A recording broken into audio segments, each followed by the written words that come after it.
Oi, oi, pessoal, aqui é a Flávia. Sejam bem-vindos e bem-vindas ao vídeo dessa semana aqui no canal. E nesse vídeo aqui, eu quero compartilhar uma experiência que aconteceu comigo durante essa semana, sobre a qual eu ainda estou refletindo, mas que vai ajudar você a entender qual que é o nível de paciência que você tem com o seu próprio tempo na sua vida. Gente, eu adoro jogar cartas. E aí eu tenho um aplicativo no celular, que é o Mega Jogos, no qual eu adoro jogar buraco. Eu tenho vários jogos legais e tal, mas buraco é o meu favorito. E tem duas possibilidades. Ou você joga com os robôs, ou você joga com as pessoas online. E aí é aquilo, né? Como que funciona? Você vai jogando com os robôs, cada partida que você ganha moedinha e aí você gasta essas moedinhas para entrar nas partidas que você joga com as pessoas normais, com as pessoas online, com pessoas de carne e osso. E se tem uma coisa que eu detesto quando eu estou jogando cartas, são aquelas pessoas que demoram muito para jogar. Sabe aquela coisa que a pessoa compra e aí ela pensa, e aí ela pensa, e aí ela pensa? E como que funciona no Mega Jogos? Você tem um tempo para jogar. Quando você tá jogando com os robôs, não. Você pode demorar quanto tempo você quiser. Mas se você estiver jogando com pessoas que estão ali online, conectadas naquele mesmo instante, se você demora muito para jogar, o robô assume por você e você acaba jogando automaticamente. Só que demora um tempo para isso acontecer. Então, enquanto o robô não assume, não joga ali por você, a pessoa que é lerda, ela fica ali esperando, aí acontece alguma coisa, ela se distrai, e aí não fica aquela partida legal em que as pessoas estão ali jogadas, conectadas, até a pessoa jogar, até chegar em você de novo,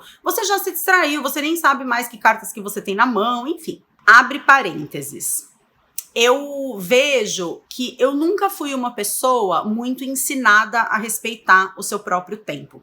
Tem uma questão na minha família que a gente até brinca, né? Eu, minha mãe e minha irmã, a gente faz uma piada interna de que nós três, nós somos paranoicas com tempo, com pontualidade, com horários marcados, e que a culpa disso é do meu pai, porque meu pai sempre foi muito estressado com essa história de horário. Então, assim, são muitas as lembranças que eu tenho de ter uma festa que começava, sei lá, 3 horas da tarde. Eu era sempre a primeira a chegar na festa. Nem a aniversariante não tinha descido ainda pro salão de festas, e eu já tava ali naquela situação de que tá tudo atrasado, a família arrumando os preparativos para a festinha e eu ali quietinha esperando alguém chegar para me dar atenção. Isso quando não eram festas assim de adultos, né, que a gente tinha em família, que meu pai saía acelerando a gente que nem um louco e aí a gente chegava no lugar 10 minutos antes e aí a gente tinha que ficar dentro do carro esperando dar o tempo de entrar na festa, no aniversário, enfim. E por que eu digo que eu não fui muito ensinada a lidar com o meu próprio tempo ou não fui muito ensinada a aceitar o meu próprio tempo? Porque eu tenho 2 filhos pequenos. Eu tenho o Gael, que tem quase 6 anos, o Dante, que tem 2 aninhos.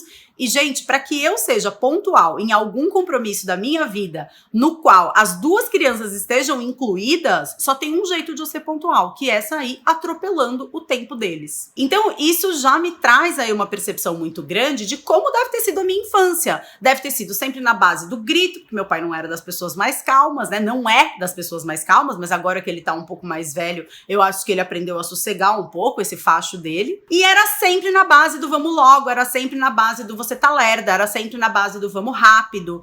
E, obviamente, que se a gente não sabe lidar com o nosso próprio tempo, qual é o nível de paciência que a gente tem com o tempo dos outros? Eu lembro que quando eu comecei a atender como psicóloga, eu lembro que eu tinha até um pouco de falta, assim, de noção de qual era o melhor momento para eu fazer uma intervenção. Porque a gente que trabalha com seres humanos, a gente sabe que muitas vezes aquilo que você vai dizer, a pessoa ainda não está preparada para escutar.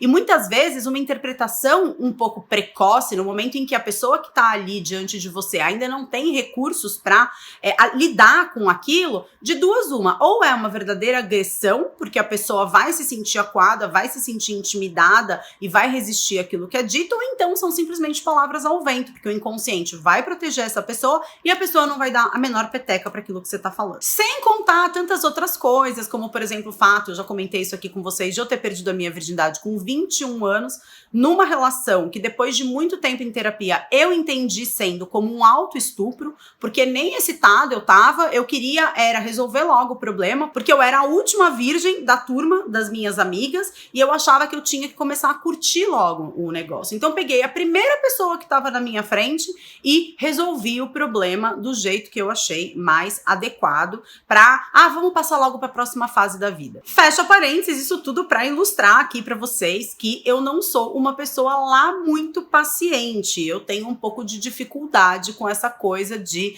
você falar para filho escovar o dente, você precisa falar 2, precisa falar 5, precisa falar 8 vezes. Muitas vezes eu preciso me controlar para realmente não dar um grito ou acabar sendo bastante grosseira ou bastante rígida nisso. E aí a gente volta lá pro Mega Jogos, né? Então essa questão das pessoas demorarem muito para jogar começou a me incomodar.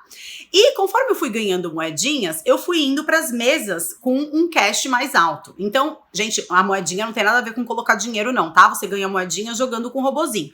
Então, tem a mesa de 100, aí a próxima mesa depois de 100 é a mesa de 200 e depois da mesa de 200 vem a mesa de 500. E depois de 1.000, 10.000, 20.000 até 100.000, mas eu nunca cheguei nessas, por quê?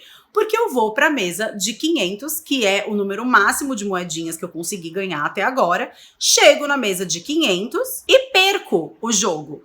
Porque as pessoas que estão na mesa de 500 são as pessoas que mais têm moedinha, logo as pessoas que mais jogaram e ganharam dinheiro, logo as pessoas que mais adquiriram experiência naquele jogo. E eu tô lá na mesa de 500 por quê? Porque sou impaciente, porque eu não tenho tempo de esperar as pessoas da mesa de 100 jogarem. E percebi que na mesa de 500 as pessoas são mais rápidas. A lógica na minha cabeça foi, as pessoas estão gastando mais dinheiro, logo as pessoas estão mais comprometidas com o resultado do jogo, logo eu que não tenho paciência para esperar as pessoas de 100 jogarem, vou jogar na mesa de 500. Depois dessa história toda que aconteceu, eu de fato comecei a perceber que de, sei lá, 10 vezes que eu jogo na mesa de 100, eu ganho 9. E na mesa de 500, de 10 vezes que eu jogo, eu ganho 1. E por que será, não é, meus amigos? Será que é porque eu não tenho o nível dos jogadores de 100 e tô querendo jogar na mesa de 500 por causa da minha impaciência? Bom, mas o título desse vídeo é o dia em que eu surtei jogando buraco. Então, como foi esse surto? Estava eu lá na mesa de 500 e você tem a possibilidade de ver, né, o nível que as pessoas estão. Então, você joga naquela mesa de 4 e aí você clica lá na fotinho da pessoa e você vê qual é o nível que a pessoa tá, quantos troféus a pessoa já ganhou, quantas conquistas ela já teve durante a trajetória dela dentro do aplicativo do Mega Jogos. E eu sempre dou uma fuxicadinha ali por curiosidade, sempre vejo ali, né, nossa, nível 315, nível 480, a pessoa já teve 25 conquistas, 18 troféus. E eu, atualmente, nível 2 e 2 conquistas. E uma coisa que tá na natureza do ser humano é a autocomparação. A gente se compara naturalmente. A gente se compara se a gente é mais inteligente, se a gente tem mais dinheiro, se a gente tem a bunda mais pra cima ou mais pra baixo.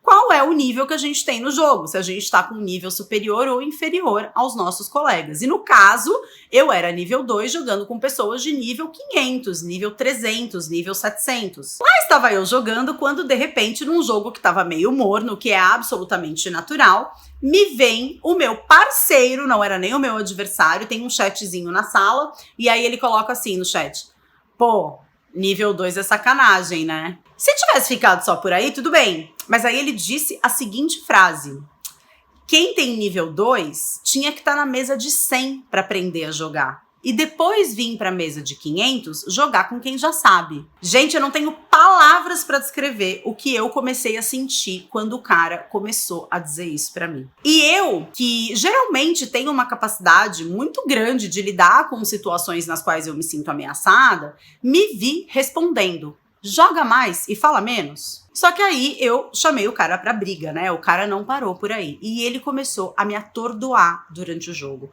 Absolutamente tudo que eu fazia, o cara criticava. E começou a ser tão chato, mas tão chato, mas tão chato, que até as outras pessoas que estavam jogando começaram a falar: não liga, deixa pra lá, joga seu jogo, ele que se foda. Você tá na mesa de 500, você tem moeda pra estar na mesa de 500. Você não tem que estar preocupada com o que o cara tá falando. Imagina, gente, seus adversários falando isso pra você. Mas o cara não parou de me perturbar e num determinado momento eu perdi completamente as estribeiras e falei um monte pro cara. Chamei o cara de escroto, mandei tomar no cu e por fim mandei o cara se fuder e saí da sala. Ao sair da sala eu fui penalizada, ou seja, além das 500 moedas que eu perdi por ter entrado na sala, eu ainda perdi outras 100 como se fosse uma multa e em vez de estar no nível 2, agora estou no nível 1. Abre outro parênteses nessa história toda. Como vocês sabem, ou a grande maioria de vocês sabem, a gente está agora entregando o conteúdo do programa online de libertação emocional, o Liberte-se. Então a gente está tendo sessões de mentoria todas as semanas, são sessões longas que duram 2, 3 horas, mais uma aula bônus com amigos meus convidados que estão somando aí para o andamento do curso, e a gente tem uma comunidade no Facebook onde as alunas fazem as suas partilhas, e essas partilhas elas são bastante profundas, então as pessoas elas entram mesmo muito profundamente nas suas histórias de vulnerabilidade, de dor, de trauma. E eu passo pelo menos 1 hora por dia no grupo, e no dia seguinte disso tudo acontecer, estava eu no grupo do Facebook quando uma das alunas fez uma partilha comentando sobre bullying, dizendo que ela, no período de início de alfabetização, como ela entrou na escola, ela já era alfabetizada, ela acabou pulando 1 ano. Então ela era 1 ano mais nova do que a pessoa mais nova da sala onde ela estudava. E que ela percebe que talvez por isso ela acabasse sendo meio bobona para as outras crianças. A gente sabe que existe um momento a partir do qual essa diferença de idade não é mais tão significativa, mas que até certo ponto da infância, 1 ano de diferença é muita diferença. E ela, contando ali no grupo do Facebook, disse que ela teve uma conversa com algumas amigas da adolescência e que ela perguntou para essas amigas, poxa, por que vocês me zoavam? Por que vocês faziam bullying comigo? E as amigas da adolescência nem se deram ao trabalho de negar e responderam assim pra ela, sei lá, você era um alvo fácil, você se irritava muito rapidamente. Pois é. Aí é que veio o meu entendimento e aí é que tá a moral da história de todo esse vídeo aqui que eu tô compartilhando com vocês. Porque essa é a minha história. Eu não pulei 1 ano na escola, mas eu era a mais nova da sala, enquanto muitas das minhas amigas foram fazer o pré-2, eu passei direto pro 1º ano na época, e isso fez com que durante muito tempo, eu apesar de ter bastante tamanho, porque eu sempre fui das meninas mais altas da sala, eu era também a mais nova. E evidentemente que isso me colocava numa posição de amadurecimento emocional muito diferente das pessoas da sala. E aí você pega uma pessoa com essas características de ter sempre sido muito pressionada a ser mais rápida, pressionada a fazer as coisas logo, pressionada a estar pronto logo, para obedecer à velocidade de um adulto, e você joga uma pessoa com essas características numa sala de aula em que ela é a mais nova. Eu vejo assim agora, né, como isso junta a fome com a vontade de comer de muitos processos durante a minha vida, porque de fato, com os meus olhos de adulta, eu consigo enxergar direitinho o quanto eu sempre me pressionei a ser mais rápida, a aprender as coisas logo. Então, eu nunca tive muita paciência com esse processo de errar e aprender com os meus próprios erros. Eu sempre me senti mesmo menos resistente à pressão e a bullying do que os meus amigos da escola. Eu detestava, por exemplo, participar de competição, porque eu me exigia ser muito boa, eu não sabia perder. E eu vejo que, assim, tudo isso junto com uma falta de paciência para o processo de aprendizado muito grande. Exatamente como eu fiz lá no Mega Jogos. Se eu tenho 550 moedas, em qual mesa será que eu devo jogar? Na de 100 ou na de 500? E não é devo jogar pelo fato de ser mais aconselhável ou mais indicado, mas assim, com qual nível de jogo eu tô mais coerente? Com o jogo de quem tá apostando 100 ou com o jogo de quem tá apostando 500? Uma coisa que eu experimentei quando aconteceu todo esse surto com o cara extremamente desagradável, e se você estiver assistindo esse vídeo, você foi um cuzão. Mas o que eu pude perceber com essa situação é que a minha sensação foi muito uma sensação, quando ele estava fazendo aquele bullying todo comigo, a sensação que me veio foi uma sensação assim, poxa, mas que injustiça, o que eu fiz de errado para essa pessoa? O que eu fiz para merecer isso? Que era exatamente a mesma coisa que eu senti durante a minha adolescência, durante a minha infância, todas as vezes em que vinha o bullying. O que eu fiz para essa pessoa me tratar do jeito que ela tá me tratando? Eu não fiz nada. Que cá entre nós é a forma como muitas vezes eu me senti também nessa vida de partilha aqui nas redes sociais, quando vinha algum hater fazer algum comentário maldoso. A sensação era exatamente a mesma, mas o que eu fiz para merecer isso? O que não deixa de ser um pensamento muito imaturo, porque racionalmente a gente sabe que essa história de merecimento, nem sempre a gente merece as coisas que acontecem com a gente. E esse pensamento vinha de uma parte muito infantil minha. O meu aprendizado com essa história toda está sendo refletir mais sobre o meu tempo. E está sendo muito interessante, porque eu sou muito acelerada. Então, essa semana, uma coisa muito diferente que aconteceu, como que é a minha rotina de produção de conteúdo? Na segunda-feira, eu escrevo todos os textos que vão para postagens e mando para minha designer. Na terça-feira, eu roteirizo todos os vídeos da semana, que são 4 vídeos, 2 lá, um para o Portal Despertar, 2 para o Instagram e 1 aqui para o YouTube. E na quarta-feira eu gravo todos esses vídeos para que na quinta e na sexta eu possa trabalhar com outras coisas que não seja produção de conteúdo. E essa semana eu estava em São Paulo e eu tive muito esse pensamento. Era para eu ter vindo para Ilhabela na segunda-feira, mas eu não consegui vir na segunda, acabei vindo na terça. Isso fez com que eu perdesse um dia inteiro de trabalho. E se fosse em outros tempos, e se nada disso tivesse acontecido, o que eu teria feito? Eu teria me matado de trabalhar na terça-feira para roteirizar todos os vídeos, para mandar tudo para minha designer, para na quarta retomar a programação habitual. E tendo isso em mente, essa semana eu resolvi que não. Essa semana eu decidi que eu iria fazer na terça-feira o que eu tinha para fazer. Na quarta-feira eu iria gravar só os vídeos que ainda entrariam essa semana, ou seja, apenas 2 vídeos, e que então na quinta ou na sexta-feira eu gravaria os demais vídeos da semana, ou seja, esse YouTube aqui e um vídeo específico para dentro do Portal Despertar. E foi absolutamente sussa ter feito isso. Eu tive tempo para brincar com os meus filhos, eu tive tempo para assistir as minhas séries, eu tive tempo para cuidar da minha horta, eu tive tempo para ir ao mercado, simplesmente pensando que as coisas podem acontecer num ritmo mais lento. E é essa reflexão que eu quero deixar aqui para você. Olha para sua vida, olha para o seu passado, olha para sua infância. Você acha que você foi ensinado a respeitar o seu próprio tempo? Que situações da sua vida, que acontecimentos da sua vida que podem ter decorrido de uma falta de capacidade de dar tempo ao tempo e esperar os seus processos amadurecerem na hora certa para eles. Se você tiver algum insight, não deixa de comentar aqui embaixo. Também se inscreve no canal e ativa as notificações para receber novidades quando tiver vídeo novo por aqui.